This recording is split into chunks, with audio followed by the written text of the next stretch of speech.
Amazing facts India సమర్పించు దానియేలు మరియు ప్రకటన గ్రంథ ప్రవచనాలకు మిమ్మలను మన ప్రభువైన యేసు క్రీస్తు నామములో హృదయపూర్వకంగా ఆహ్వానిస్తున్నాము. మరొక ప్రాముఖ్యమైన అంశాన్ని మనం నేర్చుకోబోతున్నాము.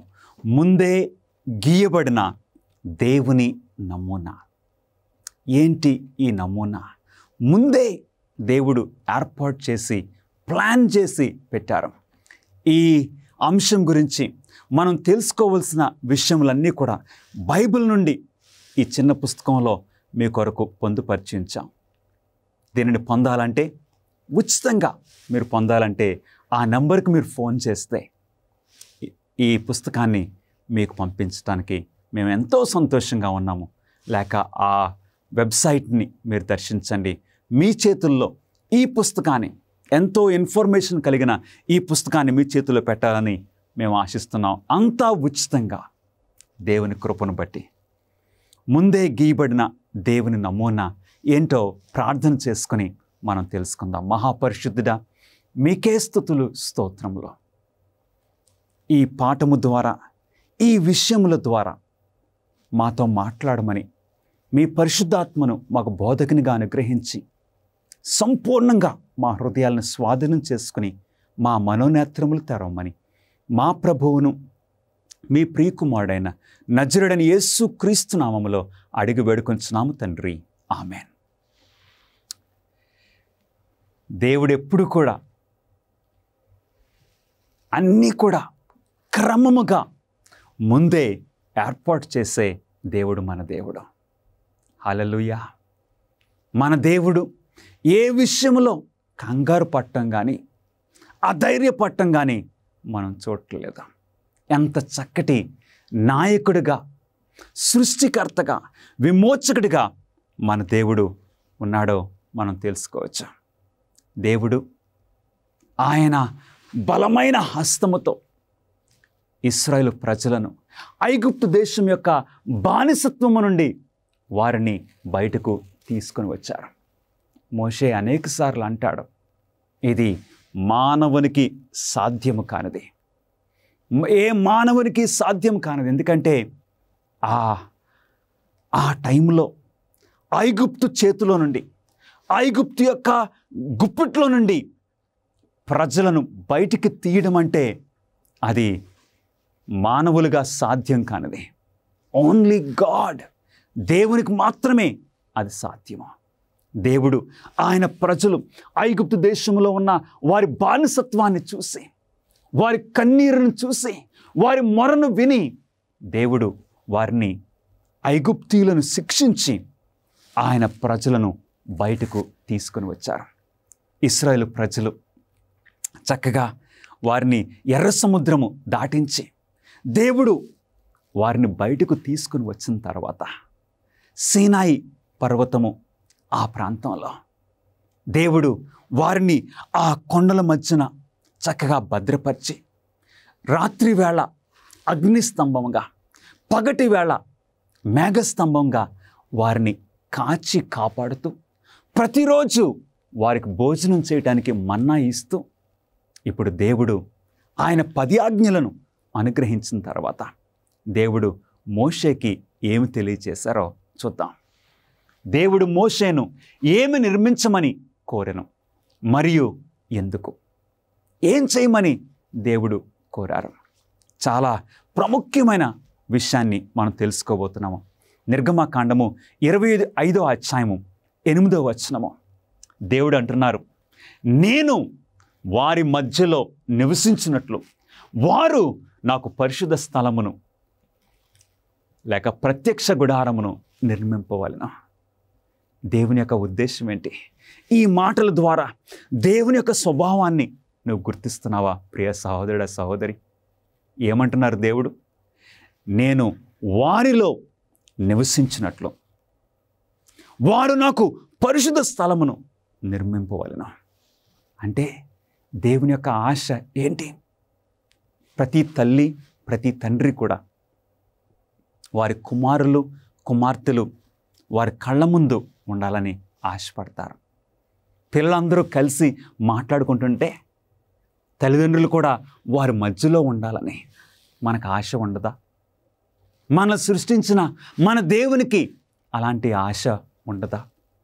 దేవుడు అంటున్నారు, నేను వారి మధ్యలో నివసించాలి, మీ మధ్యలో నేను ఉండాలి. దేవుని ప్రజలు ఆ టైంలో ఆ అరణ్యం ప్రాంతంలో వారు డేరాల్లో, గుడారాల్లో జీవిస్తూ ఉంటే దేవుడు ఏమన్నారో తెలుసండి? నాకు కూడా ఒక గుడారాన్ని నిర్మించండి, నాకు కూడా ఒక గుడారాన్ని నిర్మించండి. అందరూ డేరాల్లో ఉంటే దేవుడు ఒక మంచి పెద్ద భవనాన్ని నిర్మించమని అడగలేదు. ఎందుకంటే దేవుడు ఎప్పుడైనా ఏది మనల్ని అడిగినా అది ఎప్పుడు మనం చేయగలిగిందే, మనకు సాధ్యమైందే దేవుడు మనల్ని అడుగుతారు. ప్రియులరా, ఎంత చక్కటి దేవుడు! మన బలహీనతలను అర్థం చేసుకున్న దేవుడు, మన పరిస్థితిని గ్రహించిన దేవుడు. వారి మధ్యలో నేను నివసించాలి కాబట్టి నాకు ఒక గుడారమును, ప్రత్యక్ష గుడారమును, ఒక పరిశుద్ధ స్థలమును నిర్మించమని దేవుడు మోషేకి సెలవిచ్చారు. తన ప్రజలు ప్రత్యక్ష గుడారము మరియు దాని సేవల నుండి ఏమి నేర్చుకోవాలని దేవుడు ఆశించాడు.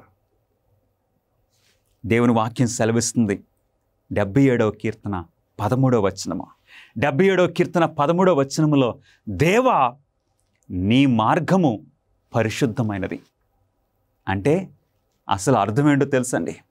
దేవా నీ మార్గము పరిశుద్ధమైనది మరియు నీ మార్గము ప్రత్యక్ష గుడారము అందు ఉన్నది. అంటే ఏంటి ప్రియులరా? దేవుని దగ్గరికి చేరే మార్గము ఎక్కడుందో తెలుసా? దేవుని ఆలయంలో ఉన్నది.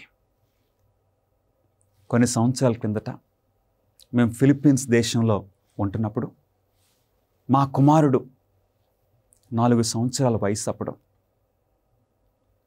ఒకసారి మేము మనీలా పట్టణానికి ఒక పెద్ద మీటింగ్కి వెళ్ళాం. ఆ మీటింగ్లో 5,000 మంది కంటే ప్రజలు ఉన్నారు. ఆ పెద్ద మీటింగ్లో మా చిన్న కుమారుడు 4 సంవత్సరాల వయసు ఈ బిడ్డ తప్పిపోయాడు. తప్పిపోయినప్పుడు మేము వెతుక్కుంటున్నాం. ఒక 10 నిమిషాలు నేను వెతికాను. మా స్నేహితులు అందరూ కూడా అన్ని వైపులు వెళ్ళి ఆ బిల్డింగ్లో వెతుకుతున్నారు. ఆ 10 నిమిషాలు 10 సంవత్సరాలుగా నాకు గడిచింది. ఏంటో తెలుసా? ఎక్కడికి వెళ్ళిపోయాడో వెతుకుతూ ఉన్నా. ఆ టైంలో ఏ గుంటలోనే పడిపోయాడా, ఎవరన్నా ఎత్తుకెళ్ళిపోయారా, మరలా నాకు కనపడతాడా లేదా అని నా హృదయము ఎంత బాధపడిందో నేను మీకు మాటల్లో చెప్పలేను. కానీ ఆ కుమారుడు ఆ తప్పిపోయిన స్థితిలో ఇప్పుడు తండ్రి దగ్గరికి ఎలా తిరిగి రావాలో తెలుసా? తెలీదు. కొంచెం సేపు అయిన తర్వాత నేను తప్పిపోయాను. కానీ తల్లిదండ్రులకు దగ్గరికి వెనక్కి రావడానికి ఆ బిడ్డకి దారి తెలుసా? తల్లిదండ్రుల ఫోన్ నంబర్ తెలుసా? లేదు ప్రియులరా. మానవుల పరిస్థితి కూడా అలాగే ఉంది. తప్పిపోయిన మానవులమైన మనము దేవుని దగ్గరికి ఎలా తిరిగి వస్తామో, ఎలా తిరిగి రావాలో మనకు ఒక దారి చూపించడానికి దేవుడు ఆ దారిని ఎక్కడ పెట్టారంటండి? దేవా నీ మార్గము పరిశుద్ధమైనది, ప్రత్యక్ష గుడారము నందున్నది. అంటే దేవుని దగ్గరికి చేరే ఆ మార్గము ఈ గుడారము చూపిస్తుంది. మనం ఎక్కడికైనా వెళ్ళాలంటే మనకు ఒక మ్యాప్ కావాలి. దేవుని దగ్గరికి చేరాలంటే, పాపంలో పడిపోయిన మానవుడు మరలా దేవుని దగ్గరికి చేరాలంటే ఆ దారి ఏంటి? దేవుని ఆలయములో ఆ దారి మనకు కనపడుతుంది ప్రియులారా. చాలా అద్భుతమైన విషయాల్ని దేవుని గుడారం ద్వారా మనం నేర్చుకోవచ్చు. అంటే రక్షణ ప్రణాళిక దేవుని యొక్క గుడారమునందు. అందుగురించే దేవుడు మోషేకి తెలియచేశారు. ఈ విషయములన్నీ కూడా మోషే నీ ఆలోచనల ప్రకారంగా కాదు, నీ ఉద్దేశాల ప్రకారంగా కాదు, నేను చూపించిన విధానంలో దీన్ని చేయాలి. మోషే ప్రత్యక్ష గుడార నిర్మాణానికి నమూనాలను ఎక్కడి నుండి పొందాడు? అవును, ఈ ప్రత్యక్ష గుడారమును నిర్మించడానికి ఆ డీటెయిల్స్, ఆ కొలతలు, ఆ నమూనాలు ఎక్కడి నుండి మోషే పొందాడు? దేవుని వాక్యం సెలవిస్తుంది. దేవుడే సెలవిచ్చారు. నిర్గమకాండము 25వ అధ్యాయము 40వ వచనంలో, కొండ మీద నీకు కనపరచబడిన వాటి రూపము చొప్పున వాటిని చేయుటకు జాగ్రత్త పడుము. మోషే, నీ ఆలోచనలు బట్టి కాదు, నీ ఉద్దేశాలు బట్టి కాదు, నేను నీకు చూపించి ఉన్నాను కదా, ఆ రూపం ప్రకారంగా, ఆ నమూనా ప్రకారంగా నీవు సమస్తము చేయాలి. దాని కొలతలు, దాని ఉపకరణములు, ఆ ఉపకరణములు ఏది ఎక్కడ ఉండాలి అంతా కూడా నేను నీకు చూపించిన విధానంగానే చేయటానికి జాగ్రత్త పడమని దేవుడు మోషేకి హెచ్చరిక చేశారు. అంటే దేవుడు నిర్మించమని చెప్పిన ఆ గుడారానికి అన్ని కొలతలు, ఉపకరణములు అన్నీ కూడా దేవుడు మోషేకి చాలా జాగ్రత్తగా చూపించారు. ఆవరణములో ఏ ఉపకరణములు ఉన్నవి? అవును ప్రియులరా, దేవుడు నిర్మించమని చెప్పిన ఆ గుడారము, ఆ పరిశుద్ధ స్థలానికి 3 భాగాలు ఉన్నాయి. మొట్టమొదటిది ఆవరణము, రెండవది పరిశుద్ధ స్థలము, మూడవది అతి పరిశుద్ధ స్థలము. ఇప్పుడు మొట్టమొదటి భాగమైన ఆవరణానికి వెళ్ళి చూద్దాం. ఆవరణములో ఏమి ఉపకరణములు ఉన్నవి? నిర్గమకాండము 29వ అధ్యాయము 18వ వచనములో, బలిపీఠం మీద ఆ పొట్టేలంతయు దహింపవలెను, అది యెహోవాకు దహన బలి. మొట్టమొదటి ఉపకరణము ఏంటో తెలుసండి? దహన బలి పీఠము. ఆ దహన బలి పీఠం మీద వారు ప్రతిరోజు కూడా అర్పణలు, ఆ బలి పశువులను అక్కడ దేవునికి అర్పించేవారు. దహన బలిపీఠము మొట్టమొదటి ఉపకరణము. ఇది ఆవరణంలో మనకు కనపడుతుంది. అటు తర్వాత ఈ మొట్టమొదటి ఈ దహన బలిపీఠాన్ని మనం దాటి ఇంకొంచెం ముందుకు వెళ్తే ఏం కనపడుతుందో తెలుసండి? నిర్గమకాండము 30వ అధ్యాయము 17-18 వచనములు, కడుగుకొనుటకు నీవు ఇత్తడితో దానికొక గంగాళమును, ఇత్తడి పీటను చేసి ప్రత్యక్షపు గుడారమునకు బలిపీఠమునకు నడుమ దానిని ఉంచి నీళ్లతో నింపవలెను. గమనిస్తున్నారా ప్రియులరా? ఇప్పుడు రెండవ ఉపకరణం ఏంటి? ఇత్తడి గంగాళము. అంటే ఎందుకు ఇత్తడి గంగాళము? అందులో ఏముంటుంది? నీళ్లు ఉండేవి. ఎందుకంటే యాజకులు ఆ పరిశుద్ధ స్థలంలోనికి వెళ్ళకముందు వారు చేతులు, పాదములు కడుక్కోవలసి ఉంటుంది. ఎందుకంటే దహన బలిపీఠం దగ్గర గొర్రెపిల్లను వధించేవారు. ఆ బలి పశువులను వధించి వాటిని దహించేవారు. ఇప్పుడు దేవాలయంలోనికి వెళ్ళవలసి వచ్చినప్పుడు వారి చేతుల్ని, పాదాలని శుభ్రంగా కడుక్కోవాలి. ఆ ఇత్తడి గంగాళములో నీళ్లుండేవి. గమనిస్తున్నారా ప్రియులరా? మొట్టమొదటి ఉపకరణం ఏంటండి? దహన బలిపీఠము. రెండవ ఉపకరణం ఏంటి? గంగాళము. దహన బలిపీఠము దేనికి గుర్తుగా ఉందో తెలుసా? మన ప్రభువైన యేసుక్రీస్తు వారి యొక్క శిలువ మరణానికి. అవును, ప్రభువైన యేసుక్రీస్తు వారు శిలువపై నీ కొరకు, నా కొరకు మరణించారు, ఒక బలి పశువుగా. అవును ప్రియులరా, దేవాలయం దగ్గరికి నీవు నేను వచ్చినప్పుడు మొట్టమొదటిగా మనకు కనపడేది ఏంటో తెలుసా? ఆ దహన బలిపీఠమా. ఆ దహన బలిపీఠం మీద అలా చూస్తే ఆ బలి పశువు వధింపబడి అది దహించబడుచు ఉంటుంది. అంటే యేసుక్రీస్తు వారి యొక్క శిలువ మరణము మనకు జ్ఞాపకం వస్తుంది. ప్రభువైన యేసుక్రీస్తు వారు ఏమన్నారు? నేనే మార్గము, సత్యము, జీవమునై ఉన్నాను. ప్రభువైన యేసుక్రీస్తు వారు సెలవిచ్చారు, నా ద్వారా తప్ప తండ్రి యొద్దకు ఎవరు కూడా రాలేరు. అంటే ఒక పాపి తండ్రి దగ్గరకు రావాలంటే ఎవరి ద్వారా? యేసుక్రీస్తు ద్వారా. అందుగురించే ఈ దేవాలయం దగ్గరకు, అంటే దేవుని దగ్గరికి మనం రావడానికి ఇష్టపడినప్పుడు మనల్ని మొట్టమొదటిగా కలుసుకునేది ఎవరో తెలుసా?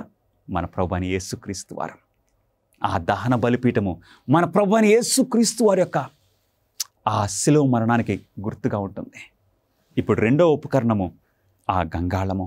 ప్రియులారా, పరిశుద్ధ స్థలములో ఏ 3 ఉపకరణములు వస్తువులు ఉన్నవి? ఇప్పుడు ఆవరణము నుండి మనం లోపలికి పరిశుద్ధ స్థలంలోకి వెళ్ళినప్పుడు ఆ పరిశుద్ధ స్థలంలో 3 ఉపకరణములు ఉన్నవి.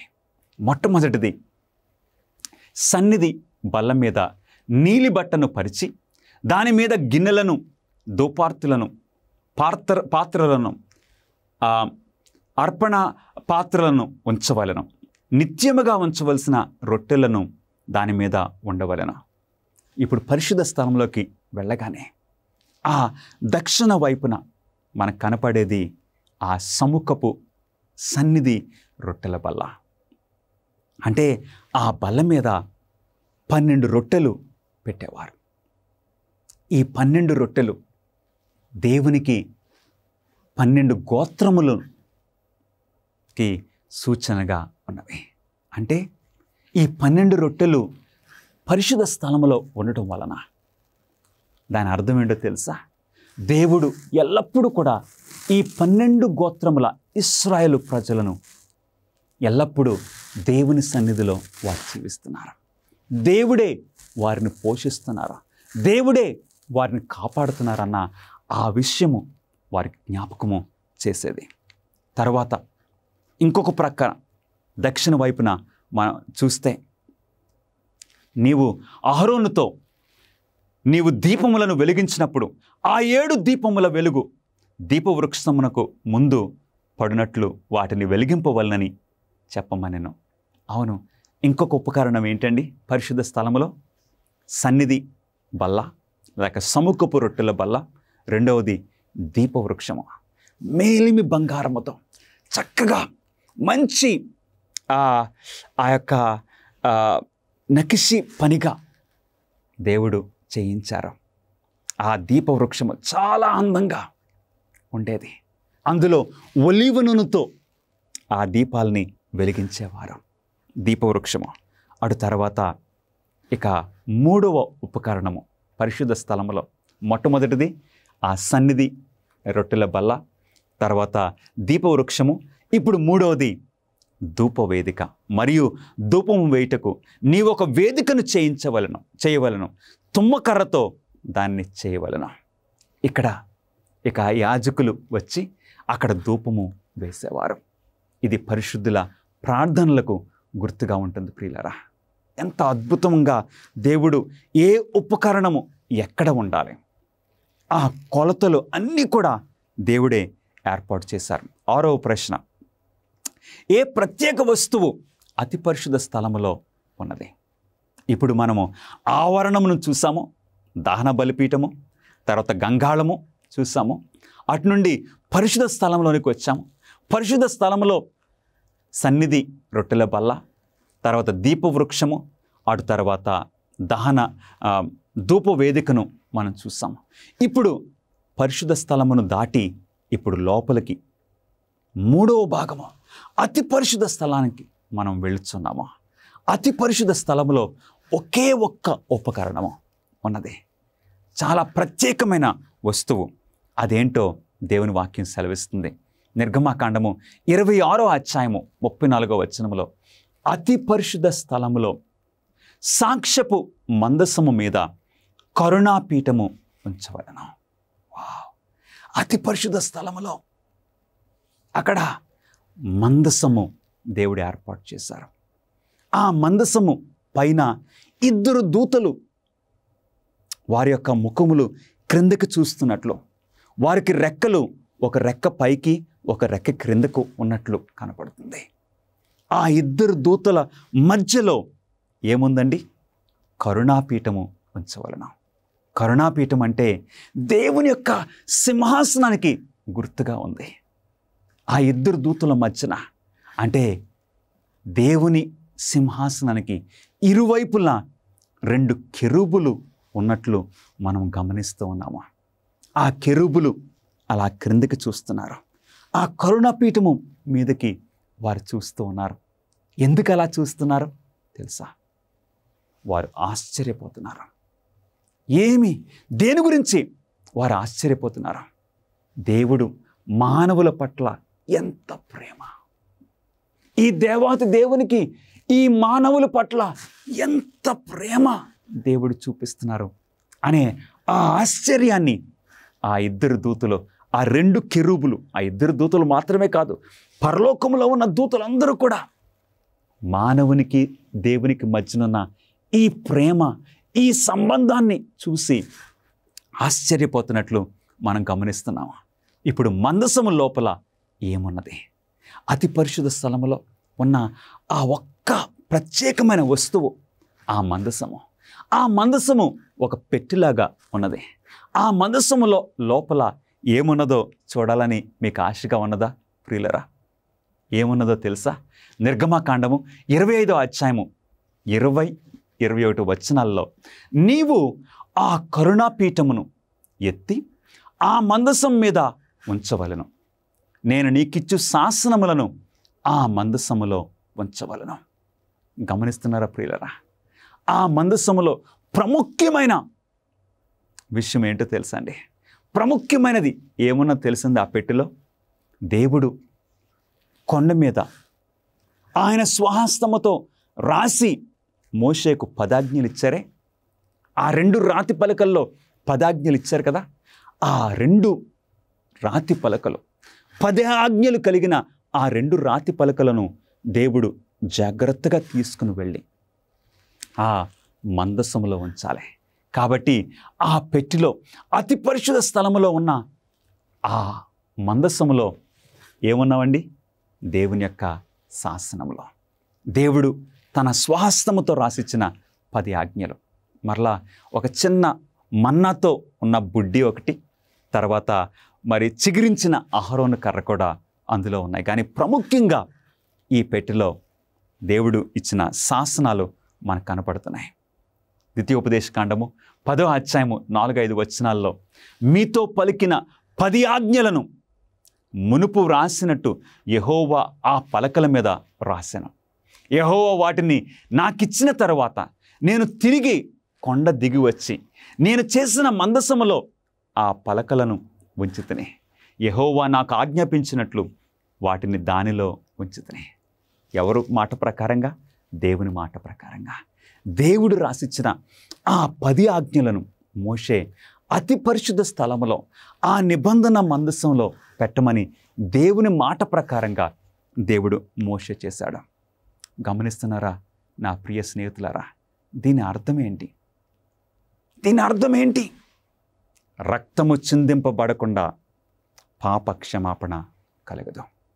అంటే ఆ పెట్టి లోపలేమో దేవుడిచ్చిన 10 ఆజ్ఞలు, ఆజ్ఞాతిక్రమమే పాపము.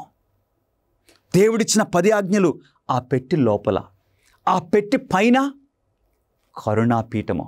గమనిస్తున్నారా? ఆ కరుణాపీఠములో అంటే పాపం చేసిన మనము, పాపం వలన వచ్చే జీతము మరణము. నీవు నేను మరణించాలి ప్రియ సహోదరి సహోదరుడా. కానీ ఆ ఆజ్ఞలు పైన ఏమున్నదండి? కరుణాపీఠము. కరుణాపీఠము దేవుని యొక్క సింహాసనానికి గుర్తుగా ఉంది. అంటే యేసుక్రీస్తు వారి ద్వారా మనకు కరుణ, మనకు క్షమాపణ, ఆయన రక్తము ద్వారా మనకు పాపక్షమాపణ కలుగుతుందని అది చూపిస్తుంది. మత్తయి సువార్త 26వ అధ్యాయము 28వ వచనంలో, ఇది నా రక్తము అనగా పాపక్షమాపణ నిమిత్తము అనేకుల కొరకు చిందింపబడుచున్న నిబంధన రక్తము. అందుకే ఆ మందసానికి పేరేంటండి? నిబంధన మందసము. అవును ప్రియులరా, మనం అందరం పాపం చేసిన వారమే, ఆ 10 ఆజ్ఞలను మీరిన వారమే.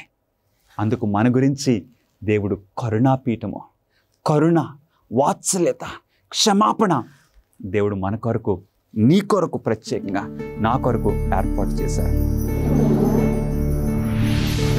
విచ్ఛిన్నమైపోయినటువంటి ప్రపంచంలో దేవుని యొక్క ప్రణాళిక ప్రవచనాల ద్వారా మీరు తెలుసుకోవాలని కోరుతూ ఉన్నారా? ఆచరణాత్మకమైనటువంటి గొప్ప సవాళ్లను మీరు ఎదుర్కోవాలనుకుంటే మిమ్మల్ని ఉత్తేజపరుస్తున్నాం. అమేజింగ్ ఫ్యాక్ట్స్ వారు బైబిల్ చదువుకునేటువంటి గైడ్స్ మీ కొరకై 27 పుస్తకాలను మీకు అనుగ్రహిస్తున్నారు. అద్భుతమైనటువంటి గ్రాఫిక్స్ ద్వారా మీరు అర్థం చేసుకోవడానికి నేరుగా మీకు సమాధానం దయచేస్తూ ఉన్నారు. ప్రతి చదువుకునేటువంటి ఈ గైడ్ ద్వారా బైబిల్లో సరైన సమాధానం గ్రహించుకోగలరు. మీ జీవితంలోని ప్రాముఖ్యమైన ప్రశ్నలకు సమాధానం ఇస్తుంది. ఏ విధంగా మీరు సంబంధాన్ని పెంచుకోగలరు, ప్రభువైన యేసుక్రీస్తు వారు ఎప్పుడు రాబోతూ ఉన్నాడు, ఇంకా ఎన్నో విషయాలను తెలుసుకోవచ్చు. భవిష్యత్తులో ఈ యొక్క విలువైన విషయాన్ని కోల్పోకండి. మీ జీవితాన్ని రూపాంతరపరుస్తూ ఉన్నాయి అమేజింగ్ ఫ్యాక్ట్స్ వారు ఇచ్చేటువంటి బైబిల్ చదువుకునే పుస్తకం. ఇవి మీకు ఇంగ్లీష్ లోను, హిందీ, తమిళ్, తెలుగులో మీకు లభిస్తూ ఉన్నాయి. వేచి ఉండకండి, వెంటనే మీ యొక్క స్టడీ గైడ్స్ ను ఇప్పుడే ఆర్డర్ చేయండి. AFTV.in అనేటువంటి మా వెబ్సైట్ ని సంప్రదించి వెంటనే పొందండి. 8వ ప్రశ్న, పాపము నిమిత్తము జంతువులను బలి ఇచ్చినప్పుడు పాపమునకు ఏమి జరిగెను? అవును, ఆ గుడారము దగ్గర బలి పశువులను వధించేవారు. ఆ బలి పశువులను వధించినప్పుడు పాపానికి ఏం జరుగుతుంది? ఒక పాపి వచ్చి ఒక బలి పశువును, ఒక గొర్రెపిల్లను వధించినప్పుడు ఏం జరుగుతుందో దేవుని వాక్యం మనకు సెలవిస్తుంది. లేవీకాండము 1వ అధ్యాయము 4వ వచనములో, అతడు దహన బలిగా అర్పించు పశువు తల మీద తన చెయ్యి ఉంచవలెను. అతని నిమిత్తము ప్రాయచిత్తము కలుగునట్లు అది అతని పక్షమున అంగీకరింపబడును. అతడు యెహోవా సన్నిధిని ఆ కోడెదూడను వధించవలెను. ఏం జరుగుతుంది? ఒక వ్యక్తి పాపం చేసినప్పుడు ఒక బలి పశువును తీసుకొని రావాలి. ఆ బలి పశువును తీసుకొని వచ్చి దేవాలయం దగ్గర తీసుకొని రావాలి. ఆ బలి పశువు మీద చేతులు ఉంచి తన పాపాన్ని ఒప్పుకోవాలి. ఒప్పుకున్న తర్వాత ఆ పాపి ఆ బలి పశువును వధించాలి. అంటే ఏం జరుగుతుందో తెలుసండి? ఇక్కడ ఒక పాపి దాని మీద ఆ బలి పశువు మీద చేతులుంచి పాపాన్ని ఒప్పుకున్నప్పుడు పాపము ఈ పాపి నుండి ఆ బలి పశువు మీదకి బదిలీ అవుతుంది, ట్రాన్స్ఫర్ అవుతుంది. గమనిస్తున్నారా? మన పాపములను బట్టి మన ప్రభువైన యేసుక్రీస్తు వారు శిక్షించబడ్డారు, వధించబడ్డారు. ఒకరోజు యోహాను అన్నాడు, ఇదిగో లోక పాపములను మోసుకొని పోవు దేవుని గొర్రెపిల్ల. ఆయన ఏ పాపం చేయలేదు, కానీ ఆయన ఏ పాపము చేయకపోయినప్పటికీ నీ కొరకు, నా కొరకు ఆయన వధింపబడి ఉన్నారు. ఆ గుడారములో వధింపబడిన ఆ బలి పశువు మన ప్రభువైన యేసుక్రీస్తు వారికి సూచనగా ఉన్నది. నా ప్రియ సహోదరి, సహోదరుడా, అందుగురించి ఇప్పుడు ఏం జరుగుతుంది? ఆ వ్యక్తికి పాపక్షమాపణ కలుగుతుంది.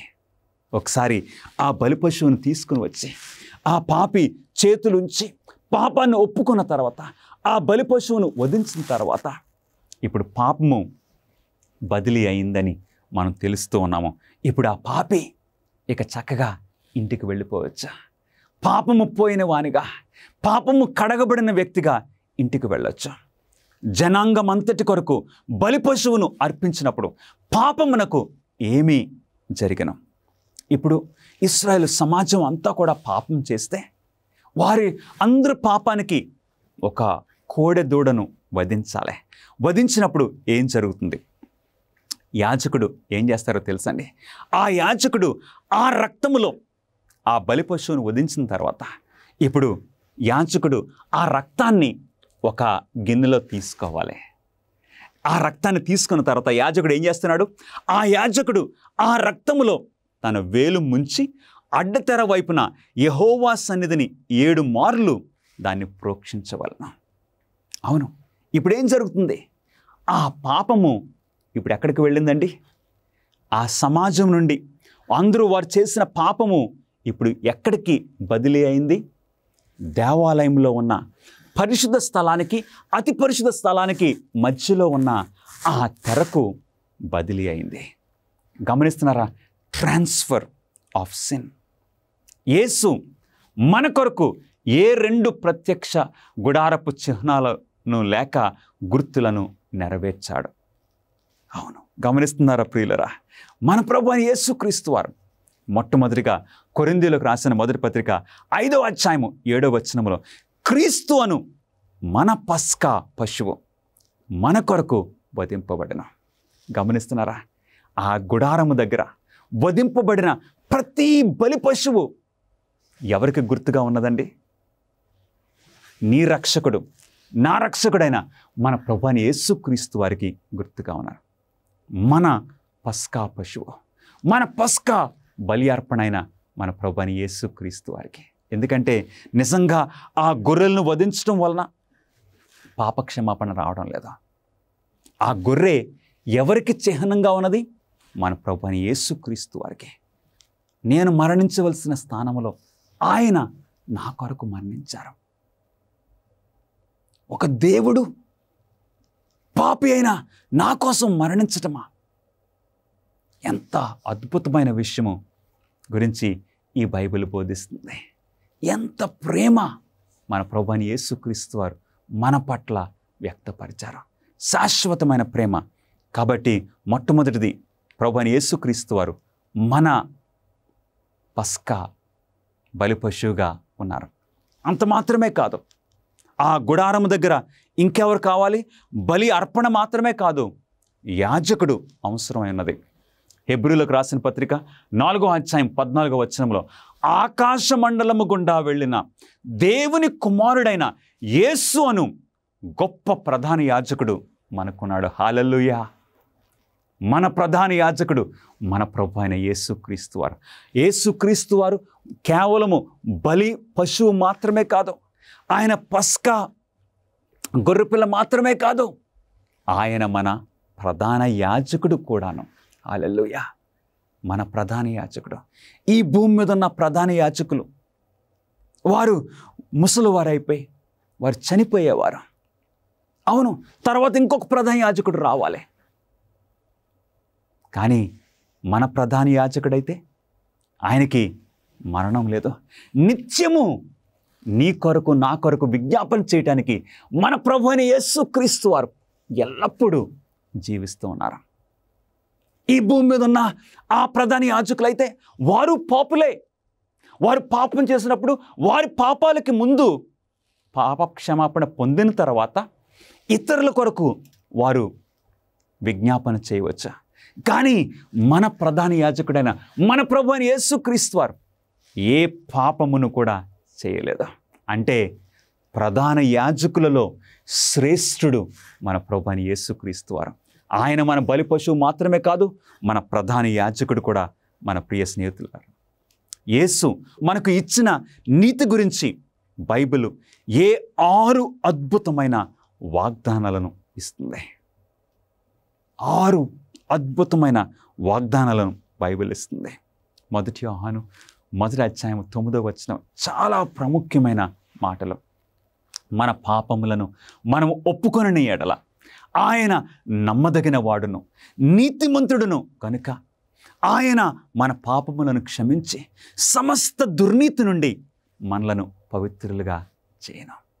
ఎప్పుడైతే మన పాపాలను ఒప్పుకుంటామో, అవును ప్రియులరా, ఆయన నమ్మదగిన వాడు, ఆయన నీతిమంతుడు, వెంటనే మన పాపాలను క్షమించి సమస్త దుర్నీతి నుండి మనల్ని పవిత్రులుగా చేస్తారు. ఈరోజు నీ పాపం గురించి నువ్వు బాధపడుతున్నావా? ఆ పాప భారము మోయలేక నీవు నలిగిపోతున్నావా? ప్రియ సహోదరుడా, సహోదరి, అది ఏ పాపమైనా సరే ప్రభువైన యేసుక్రీస్తు వారు నీతిమంతుడు, నమ్మదగిన వాడు, నీ పాపములను క్షమించి సమస్త దుర్నీతి నుండి నిన్ను విడుదల చేయడానికి ఇష్టపడుతున్నారు. ఆ 6 వాగ్దానాల్లో మనం చూద్దాం. మొట్టమొదటిది, ఆయన మన గత పాపములను తన నీతితో కప్పి మనలను నిర్దోషులుగా ఎంచెను. హల్లెలూయా. ప్రతి పాపమును, నిజంగా పాపం అనేది చాలా బరువుగా ఉంటుంది. ఒక పాపం చేసినప్పుడు ఎన్నో బస్తాల బరువు మన భుజాల మీద పెట్టినట్లు మనకు అనిపిస్తుంది. కానీ మన గత పాపములను తన నీతితో కప్పి మనల్ని నిర్దోషులుగా మన ప్రభువైన యేసుక్రీస్తు వారు ఎంచుతారు. ఈరోజు ఆ పాప భారం నుండి నీవు బయటికి రావచ్చు ప్రియ సహోదరుడా, సహోదరి. ఆ విమోచన, ఆ విడుదల మన ప్రభువైన యేసుక్రీస్తు వారి ద్వారా నీవు పొందొచ్చు. మనలను దేవుని స్వరూపంలోనికి పునరుద్ధరించనని యేసు వాగ్దానం చేశాను.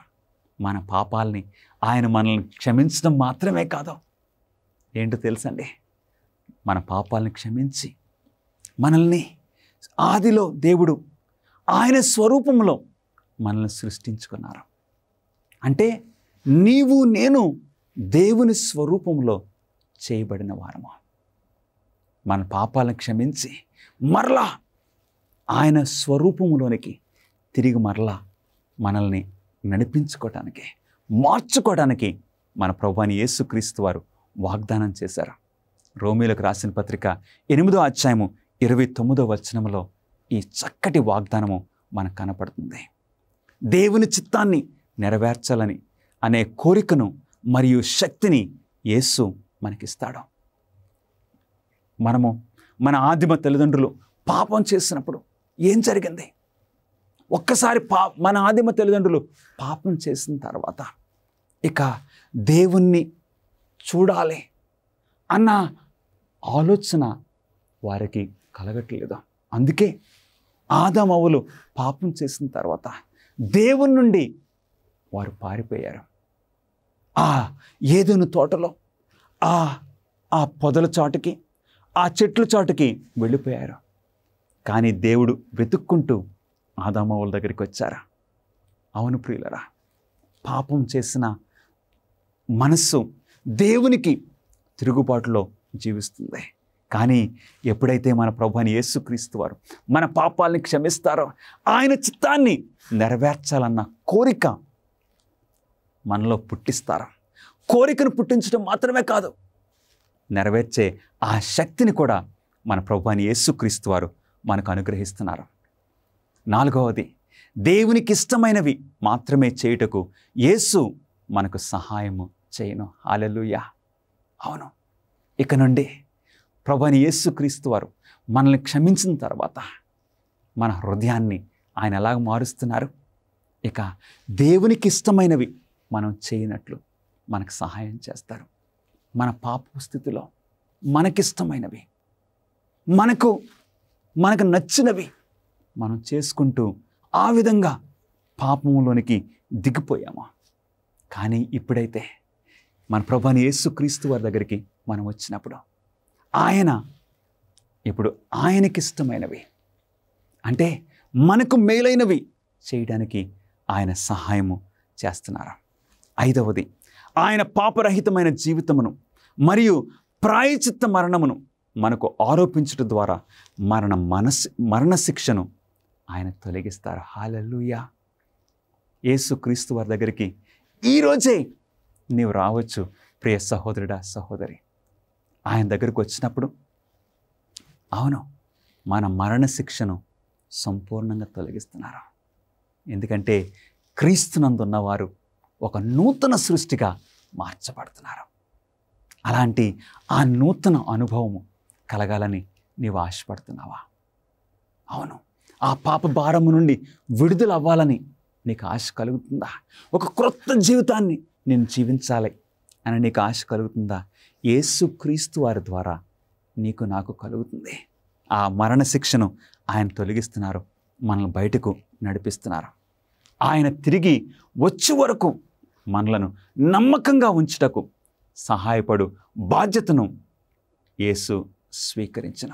ఎంత అద్భుతమో ప్రియ సహోదరుడా, సహోదరి. ఆయన తిరిగి వచ్చే వరకు మనకు సహాయం చేయడానికి. అంటే యూదా రాసిన పత్రిక 24వ వచనములో తొట్టిల్లకుండా నిన్ను కాపాడుటకు, అంత మాత్రమే కాదు, నేను నిర్దోషిగా తండ్రి ఎదుట నిలబెట్టుటకు ఆయన సమర్థుడని యూదా రాసిన పత్రిక 1వ అధ్యాయము 24వ వచనం తెలియజేస్తుంది. ఎంత చక్కటి దేవుడు నీకు నాకు ఉన్నారు. మనకి సహాయం చేయటానికి బాధ్యత తీసుకుంటున్నారు. తండ్రి ఎదుట మనల్ని నిలబెట్టడానికి. ఈ రోజున నీతిమంతుడగుటకు ఒకడు చేయవలసిన పని ఏదైనా ఉన్నదా? అవును, నేను నీతిమంతుడిగా అవ్వాలని నాకు ఆశ కలుగుతుంది. నీవు నీతిమంతులుగా అవ్వాలని నీకు ఆశ కలుగుతున్నప్పుడు మనం చేయవలసింది ఏదైనా ఉన్నదా? దేవుని వాక్యం సెలవిస్తుంది. మత్తయి సువార్త 7వ అధ్యాయము 21వ వచనము, ప్రభువా ప్రభువా అని నన్ను పిలుచు ప్రతివాడును పరలోక రాజ్యములో ప్రవేశింపడు గాని పరలోకమందున నా తండ్రి చిత్త ప్రకారము చేయువాడే ప్రవేశించును. అవును, కేవలం ప్రభువా ప్రభువా అనేవారు పరలోక రాజ్యంలో ప్రవేశించరు. కానీ ఎవరైతే దేవుని చిత్తాన్ని నెరవేరుస్తారో, దేవుని చిత్త ప్రకారంగా జీవిస్తారో అట్టివారు పరలోక రాజ్యంలో ప్రవేశిస్తారు. దేవుని చిత్తం అంటే ఏంటి? దేవుని చిత్తం అంటే ఏంటి? దేవుని చిత్తం అంటే దేవుడు తన చిత్తాన్ని ఆ కొండ మీద 2 రాతి పలకల మీద దేవుడు మోషేకి రాసిచ్చారు. ఏంటది? 10 ఆజ్ఞలు. దేవుని చిత్తము ఏంటి? దేవుని యొక్క 10 ఆజ్ఞలు. గమనిస్తున్నారా ప్రియులరా? దేవుని చిత్తం ఏంటి నీ జీవితంలో? ఆయన తప్ప వేరొక దేవుడు నీకు ఉండకూడదు. నీ జీవితంలో దేవుని చిత్తం ఏంటి? విగ్రహారాధన చేయకూడదు. నీ జీవితంలో దేవుని చిత్తం ఏంటి? దేవుని నామాన్ని వ్యర్థంగా ఉచ్చరింపకూడదు. నీ జీవితంలో దేవుని చిత్తం ఏంటి? విశ్రాంతి దినమును పరిశుద్ధంగా ఆచరించటము, తల్లిదండ్రులను సన్మానించటము. దేవుని చిత్తం ఏంటి? నరహత్య చేయకూడదు, దొంగిలకూడదు, వ్యభిచరింపకూడదు, అబద్ధ సాక్ష్యము పలుకకూడదు. గమనిస్తున్నారా? నీ పొరుగు వాందేది కూడా ఆశించకూడదు. దేవుని చిత్తము మన జీవితాల్లో ఏంటో తెలుసా? దేవుని ఆజ్ఞలను మనం కైకొనుచు దేవుని చిత్తాన్ని నెరవేర్చు వారంగా ఉండాలి. ఎవరైతే దేవుని చిత్తాన్ని నెరవేరుస్తారో అట్టివారు పరలోక రాజ్యంలో ప్రవేశిస్తారు. ఎందుకంటే ఆజ్ఞలను అతిక్రమించువారు దేవుని రాజ్యంలో ఎలా ప్రవేశించగలరు? ఎందుకంటే పాపము దేవుని సన్నిధిలో ఉండలేదు కదా ప్రియులారా. గమనిస్తున్నారా? మన ప్రభువైన యేసుక్రీస్తు వారు మన పాపములను బట్టి, మన అతిక్రమములను బట్టి అతడు గాయపరచబడను, అతడు నలుగొట్టబడను. అందుగురించి ఇప్పుడు యేసుక్రీస్తు వారిని అంగీకరించిన ప్రతి ఒక్కరూ కూడా దేవుని చిత్తాన్ని నెరవేరుస్తూ ఉన్నట్లు దేవుడు పిలుస్తూ ఉన్నారు. 13వ ప్రశ్న, ప్రాయశ్చిత్త దినమున ఏమి జరిగను? అవును, ప్రతిరోజు ఆ దేవాలయం దగ్గర అక్కడ అర్పణలు అవి జరిగేవి. కానీ సంవత్సరానికి ఒకసారి ప్రాయశ్చిత్త దినము అని ఉండేది. ఆ ప్రాయశ్చిత్త దినమున ఏం జరిగేది? లేవికాండము 16వ అధ్యాయము 30వ వచనము, ఏలయనగా మీరు యెహోవా సన్నిధిని మీ సమస్త పాపముల నుండి పవిత్రులగునట్లు ఆ దినమున మిమ్ము పవిత్రపరచినట్టు మీ నిమిత్తము యాజకుడి చేత ప్రాయశ్చిత్తము చేయబడను. అంటే సంవత్సరానికి ఒకసారి ప్రధాన యాజకుడు మాత్రమే అతి పరిశుద్ధ స్థలంలోనికి ప్రవేశించడానికి అవకాశం ఉంటుంది. సంవత్సరానికి ఒక్కసారి మాత్రమే ప్రధాన యాజకుడు మాత్రమే అతి పరిశుద్ధ స్థలంలోనికి ప్రవేశించాలి. అది ఎప్పుడు? పాప ప్రాయశ్చిత్త దినమున. అది ప్రతి సంవత్సరము 7వ నెల 10వ దినమున వచ్చేది. అప్పుడు ఇక ఇశ్రాయేలుల సమస్త పాపములు నుండి ఇక వారు పవిత్రపరచినట్లు దేవుడు ఆ ప్రాయశ్చిత్త దినమును ఏర్పాటు చేశారు. గమనిస్తున్నారా? పురాతన ప్రాయచిత్తార్థ దినము భవిష్యత్తులో జరగబో పరలోకపు ఆలయ పవిత్రీకరణను సూచించినదా? అవును. ఆ సంవత్సరానికి ఒకసారి వచ్చే ఆ పాపపు ప్రాయచిత్త దినము దేనికి గుర్తుగా ఉందో తెలుసా? దేవుని వాక్యం సెలవిస్తుంది. హెబ్రీయులకు రాసిన పత్రిక 9వ అధ్యాయము 23వ వచనంలో, పరలోకముందున్న వాటిని పోలిన వస్తువులు ఇట్టి బలుల వలన శుద్ధి చేయబడవలసి ఉండెను, కానీ పరలోక సంబంధమైనవి వీటికంటే శ్రేష్టమైన బలుల వలన శుద్ధి చేయబడవలసి ఉండెను.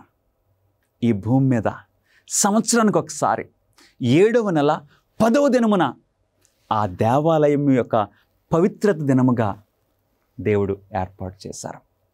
ఆ రోజున ప్రత్యేకంగా దేవుని గొర్రెపిల్లని, ఒక దేవుని మేకని, ఆ పశువును, ఆ బలి పశువును వధించి, ఆ వధించడం ద్వారా దేవాలయము శుద్ధీకరణ చేయబడేది. అలాగే లోక పాపములన్నిటినీ కూడా మరి మానవులంగా మనందరం చేసిన పాపాల నుండి మనల్ని శుద్ధీకరించడానికి మన ప్రభువైన యేసుక్రీస్తు వారు పరలోకంలో ఆయన పరలోకపు గుడారమును పరిశుద్ధపరుస్తున్నారు. మీరు అడగొచ్చు, పరలోకపు గుడారము ఎవరు అపవిత్రపరిచారు? ఏంటో తెలుసా ప్రియులరా? ఈ భూలోకంలో ఉన్న గుడారము సంవత్సరం అంతా ఆ ప్రజలు వారి పాపాలు ఒప్పుకున్నప్పుడు ఎక్కడికి బదిలీ అయ్యేవి?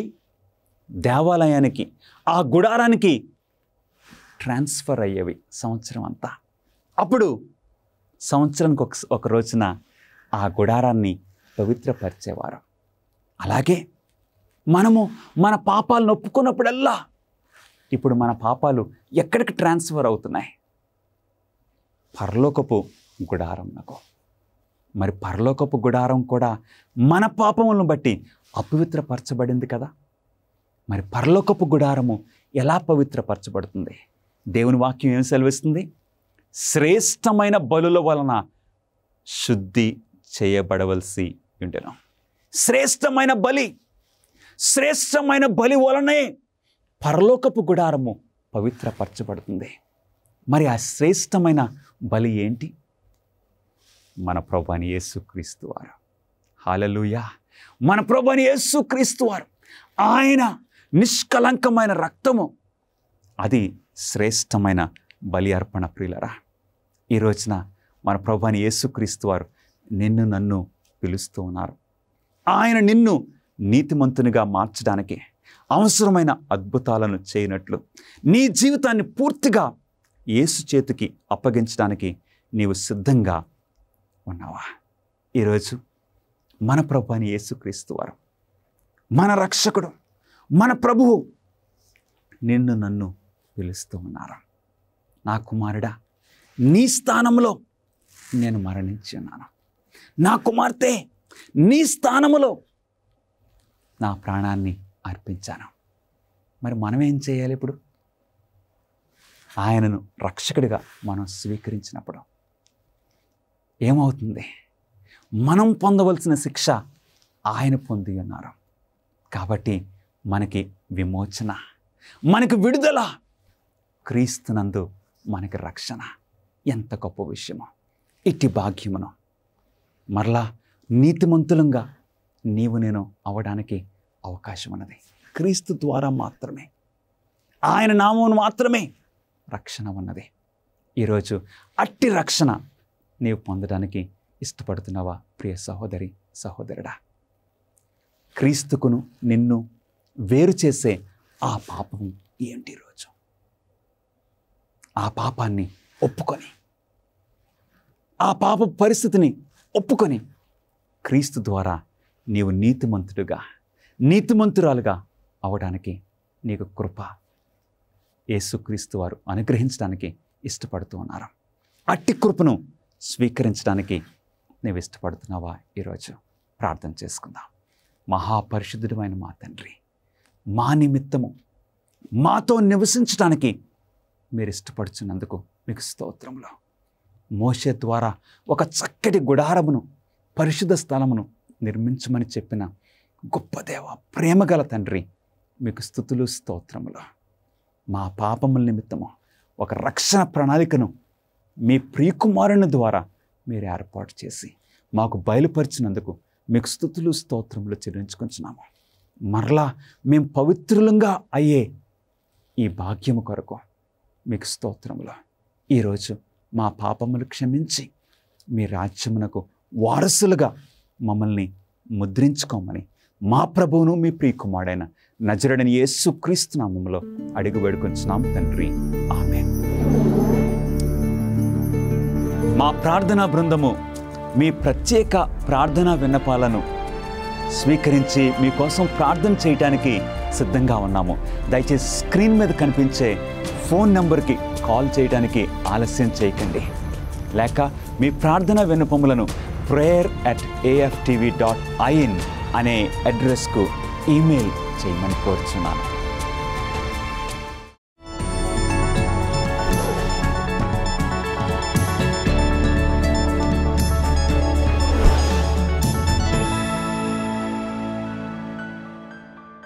హాయ్ ఫ్రెండ్స్, మీరు కొన్ని అద్భుతమైన వాస్తవాలను వినాలని అనుకుంటున్నారా? ప్రస్తుతం మనం మనీలా బే మీదుగా 26 మైళ్ల కొరిగడోర్ ద్వీపానికి రవాణా చేస్తున్న ఫెర్రీ వంతెనపై ఉన్నాం. ఇది సెకండ్ వరల్డ్ వార్ సమయంలో పసిఫిక్ తుఫాను యొక్క కన్ను. రెండవ ప్రపంచ యుద్ధానికి ముందు సంవత్సరాలలో మనీలాను ఆక్రమణ సైన్యం నుండి రక్షించడానికి యునైటెడ్ స్టేట్స్ ఈ ద్వీపాన్ని బలోపేతం చేయడానికి $200 మిలియన్ పైగా పెట్టుబడి పెట్టింది. ఇక్కడ కొరిగడోర్లో పోరాటం ఎంత తీవ్రంగా ఉందో తెలుసుకోవడానికి మీరు చేయాల్సిందల్లా ఒకప్పుడు అమెరికన్ మరియు ఫిలిపినో సైనికులకు ఆశ్రయం కల్పించిన ఈ బాంబు దాడులకు గురైన సైనిక స్థావరాలను చూడడం. ఈ భవనం 1915లో తుఫానును తట్టుకునేంత బలంగా నిర్మించబడింది. కానీ డిసెంబర్ 1941లో ఇది జపనీస్ బాంబులకు మొదటి లక్ష్యం. సెకండ్ వరల్డ్ వార్ టైంలో పసిఫిక్ యుద్ధంలో అత్యంత భయంకరమైన పోరాటానికి సంబంధించిన కొన్ని దృశ్యాలివి. కొరిగడోర్ తుఫాను యొక్క వాస్తవ కన్ను చెప్తారు. జపనీయులకు వ్యతిరేకంగా పోరాడిన తర్వాత ఉత్తర అమెరికాలోని నాయకులు జనరల్ డగ్లస్ మ్యాక్ ఆర్థర్కు జనరల్ జోనథన్ ని ఇక్కడ దళాలకు బాధ్యత వహించి ఆస్ట్రేలియాకు వెళ్లాలని చెప్పారు. నేను ఒకసారి ఫిలిప్పీన్ దేశ ప్రజలతో చెప్పాను, నేను తిరిగి వస్తానని. ఈ రాత్రి వేళ నేను మళ్ళీ అవే మాటలు చెప్తాను, నేను తిరిగి వస్తాను. జనరల్ జోనథన్ ఎం వైన్రైట్ ఒక అద్భుతమైన సైనికుడు. అతను సైనికుల మనమడు మరియు కుమారుడు మరియు అతను చాలా ధైర్యవంతుడు. అతను జపాన్ ఆక్రమణదారులను ఎదుర్కొని పోరాడారు. కానీ కొంతకాలం తర్వాత అధిక సంఖ్యలో ఉన్నవారు వారి సరఫరాలను తగ్గించారు. నిరంతరం బాంబు దాడి తర్వాత నీరు అయిపోయింది, ఆహారం అయిపోయింది, మందుగుండు సామాగ్రి అయిపోయింది. తన సైనికులను రక్షించడానికి తాను చేయగలిగేది లొంగిపోవడమని అతనికి తెలుసు. యుఎస్ మరియు మిత్ర రాజ్యాల దళాలు లొంగిపోయిన తర్వాత ఖైదీలను కొరిగడోర్ నుండి బటాన్ ద్వీపకల్పానికి ఫెర్రీ ద్వారా బదిలీ చేశారు. చారిత్రాత్మకంగా బటాన్ డెత్ మార్చ్ అని పిలువబడే సమయంలో వేలాది మంది మరణించారు. వారు ఆకలి, దాహం, వ్యాధితో మునిగిపోయి వారిని బంధించిన వారి క్రూరత్వంతో చంపబడ్డారు. క్రూరమైన బెటాన్ మరణ కవాతు తర్వాత వెయిన్రైట్ ను ఒక యుద్ధ శిబిరం జైలు నుంచి మరొక జైలుకు బదిలీ చేశారు. చివరికి జపాన్ రక్షణలో ఉన్న చైనాలోని మంచూరియాలో ముగించాడు. అక్కడ అతను తన మనుషుల అన్ని గోప్యతలను భరించాడు. వారి ఆకలితో అలమటించారు, వారిని క్రూరంగా హింసించారు. ఈ భయంకరమైన పరిస్థితులను భరించిన తర్వాత చివరికి అమెరికన్లు హిరోషిమా మరియు నాగసాకిపై బాంబును పడేశారని మరియు జపనీయులు బేషరతుగా లొంగిపోతారని POW శిబిరానికి సమాచారం చేరుకుంది. అతను తన పూర్తి 6 అడుగుల 2 అంగుళాల వరకు నిలబడ్డాడని వెయిన్రైట్ విన్న వెంటనే అతను POW శిబిరం వార్డెన్ కమోడోర్ కార్యాలయంలోకి వెళ్లాడు. అతను ఇలా అన్నాడు, నా commander in chief me commander in chief ని ఓడించాడు, నేనిప్పుడు బాధ్యత వహిస్తున్నాను. ఆ క్షణం నుంచి అతను POW శిబిరం చుట్టూ జరిగిన ప్రతి దానికి బాధ్యత వహించాడు. అతను తన కమాండర్ మాటను విశ్వసించాడు, ఎందుకంటే అతను విజయాన్ని విశ్వసించాడు. అతను విజయాన్ని ప్రకటించాడు, అది నిజమైంది. స్నేహితులారా, దేవుని వాక్యంలో మనకు అదే రకమైన వాగ్దానం లభించిందని మీకు తెలుసు. యేసు విజయం కారణంగా ఆయన దెయ్యాన్ని ఓడించాడని మనకు తెలుసు. ఆయన వాక్యంలోని వాగ్దానాలను క్లెయిమ్ చేయాలి. శత్రువుచే క్రూరంగా ఉండకూడదు. మీరు పాప జీవితాలను గడపాల్సిన అవసరం లేదు. 1 కొరింథీయులకు 15:57. మన ప్రభు అయిన యేసుక్రీస్తు ద్వారా మనకు విజయాన్ని అందించిన దేవునికి కృతజ్ఞతలు. కాబట్టి ఈ రోజు ఆ విజయాన్ని పొందండి.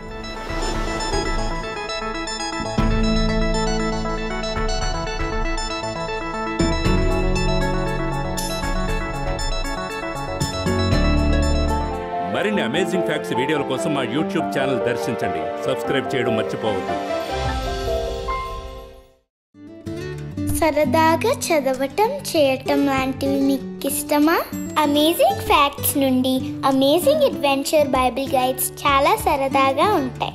ఎందుకంటే మీరు బైబిల్ గురించి నిజంగా మంచి విషయాలు నేర్చుకుంటారు. ప్రతి పుస్తకం ఎంతో రంగురంగులుగా మరియు సరదా పజిల్స్ మరియు ప్రశ్నలతో నిండి ఉంటుంది. ఘట సర్పమును చంపుట, ఏకైక రక్షణ పడవ, సముద్రము గుండా ప్రయాణము మరియు సమాధుల మధ్య నుండి కేకలు వంటి 10 అద్భుతమైన ఈ పాఠాలు మిమ్మల్ని సాహసవంతమైన ప్రయాణానికి తీసుకువెళ్తాయి. నేను చాలా నేర్చుకున్నాను. ఇది ఇంగ్లీష్లో మాత్రమే అందుబాటులో ఉంటాయి. ఈ రోజే మీ తల్లిదండ్రులకు ఈ పూర్తి సెట్ ఆర్డర్ చేయమని చెప్పండి. క్రీస్తు తిరిగి వచ్చినప్పుడు ఎలా ఉంటుందో మీరు ఎప్పుడైనా ఆలోచించారా? అమేజింగ్ ఫ్యాక్ట్స్ తో సౌందర్యమైన దృశ్యాంతాలతో నిండిన 50 పేజీల మ్యాగజైన్ మీకు అందిస్తున్నాం. తిరిగి త్వరగా రానున్న ఆయన రెండవ రాకడ గురించి ప్రధాన అంశాల గురించి పుస్తకం మాట్లాడుతుంది. రహస్య రాకడ లేదా రహస్యంగా కొనిపోవడం అంటే ఏమిటి? ఈ పుస్తకం తీర్పు గురించి 1,44,000 మంది గురించి వారు ఎవరు, ఇది 1000 ఏళ్ల గురించి నూతనం చేయబడిన భూమి గురించి మాట్లాడుతుంది. ఈ పుస్తకంలో చక్కగా పొందుపరచబడ్డాయి. మీరు చదివి ధ్యానించి మీ స్నేహితులకు కూడా పంపండి. ఈ రోజే మీ కాపీని ఆర్డర్ చేయడానికి దర్శించండి bookstore.aftv.in. ఈ ప్రసంగాలు మీ మనసులో ప్రశ్నలను తలెత్తేలా చేశాయా? మీకేమైనా బైబిల్ ప్రశ్నలు ఉన్నట్లయితే వాటికి సమాధానం ఇవ్వడానికి మేము సంతోషిస్తాము. దయచేసి స్క్రీన్ మీద కనిపించే ఫోన్ నంబర్కి కాల్ చేయడానికి ఆలస్యం చేయకండి. లేదా మీకున్న ప్రశ్నలను info@aftv.in అనే అడ్రస్కు ఈమెయిల్ చేయమని మిమ్మల్ని కోరుచూ ఉన్నాను. మీరు ఈ వాక్యాన్ని ధ్యానిస్తూ ఉన్నప్పుడు దేవుడు మిమ్మలను దీవించునుగాక. గత 50 సంవత్సరాలుగా అమేజింగ్ ఫ్యాక్ట్స్ వారు బైబిల్ సత్యాలను ప్రపంచవ్యాప్తంగా ప్రకటిస్తూ ఉన్నారు. యేసుక్రీస్తు వారు సెలవిచ్చిన మేరకు ప్రతి రాజ్యానికి సువార్త ప్రకటిస్తున్నాం. రాజులకు, ఆయా భాషలు మాట్లాడే వారికి, మీరు మా కోసం చేసే ప్రార్థనలకు సహకారానికి వందనాలు తెలియజేస్తున్నాం.